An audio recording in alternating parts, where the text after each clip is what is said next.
அஸ்ஸலாமு அலைக்கும். இன்னைக்கு பரோட்டா அண்ட் சிக்கன் கிரேவி எப்படி செய்கிறதுன்னு பார்க்கலாமா? அதுக்கு நான் ஒரு 1/2 கிலோ மைதா மாவு எடுத்திருக்கேன். அதுக்கு தேவையான அளவு உப்பு சேர்த்துக்கலாம். சேர்த்து தண்ணி ஊற்றி இப்போ நல்லா மாவை பிசைஞ்சுக்கலாம். மாவு பிசைஞ்சதுக்கப்புறமா நல்லா எண்ணெய் நிறைய ஊற்றி ஒரு 1 ஹவர்லேருந்து 2 ஹவர் வரைக்கும் நல்லா ஊற வச்சுடுங்க.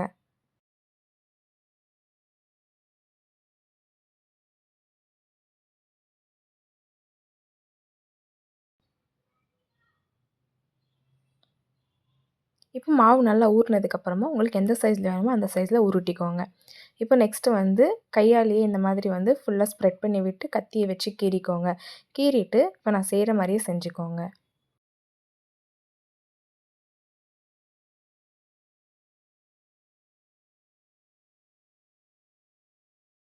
நல்லா ரவுண்டாக உருட்டிக்கோங்க.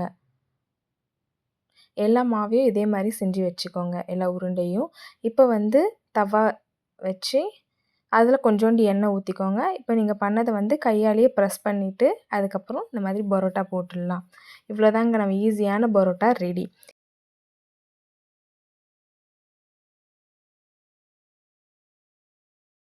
இப்போ சிக்கன் கிரேவி எப்படி செய்கிறதுன்னு பார்க்கலாம். அதுக்கு ஒரு 2 டேபிள் ஸ்பூன் எண்ணெய் ஊற்றிட்டு ஒரு 10 வெங்காயம், சின்ன சின்ன வெங்காயம் ஒரு 10 எடுத்துக்கோங்க. 10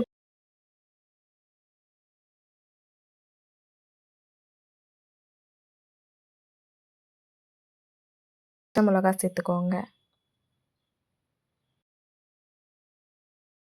அளவுக்கு புதினா சேர்த்துக்கோங்க. இப்போ கசகசா 1 ஸ்பூன் போட்டுக்கோங்க.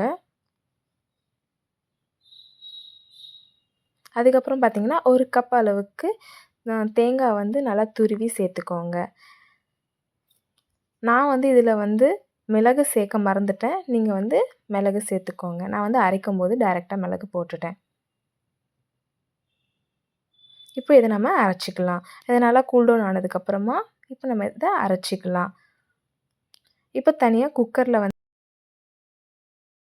எண்ணெய் ஊற்றிக்கோங்க. தேவையான அளவு உங்களுக்கு நீங்கள் எண்ணெய் அதிகமாக சாப்பிடுவீங்கன்னா எண்ணெய் கொஞ்சம் அதிகமாக கூட போட்டுக்கோங்க.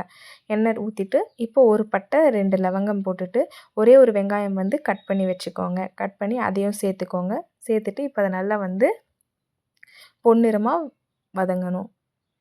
இப்போது ஒரு 1½ டேபிள் ஸ்பூன் இஞ்சி பூண்டு பேஸ்ட்டு சேர்த்துக்கோங்க. சேர்த்து இப்போ இதையும் நல்லா மிக்ஸ் பண்ணிக்கோங்க. இப்போது ஒரு 2 தக்காளி கட் பண்ணி சேர்த்துக்கோங்க. இது ரெண்டுமே நல்லா வதங்கணும். இப்போ தேவையான அளவு மிளகாய்த்தூள், தனியா ஒரு 2 டேபிள் ஸ்பூன் சேர்த்துக்கோங்க. மஞ்சள் ஒரு 1/2 டேபிள் ஸ்பூன் சேர்த்துக்கோங்க.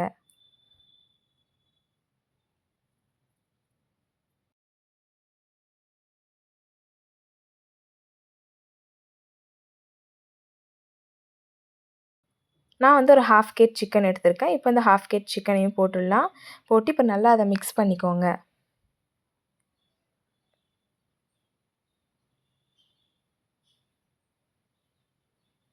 இப்போ இது கொஞ்சம் மசாலா கூட நல்லா ஒட்டின உடனே நம்ம அரைச்சி வச்சுருக்கோம் இல்லையா, அந்த மசாலாவை இப்போ சேர்த்துக்கலாம்.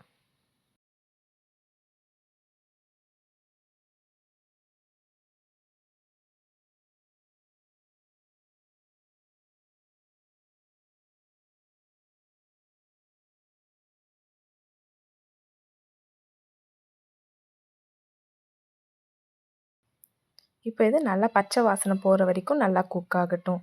இப்போ நமக்கு தேவையான அளவு தண்ணி ஊற்றிக்கலாம்.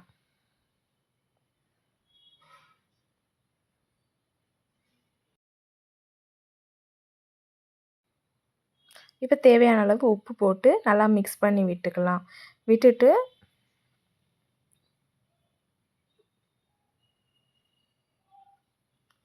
இப்போ நம்ம குக்கரை க்ளோஸ் பண்ணிடலாம்.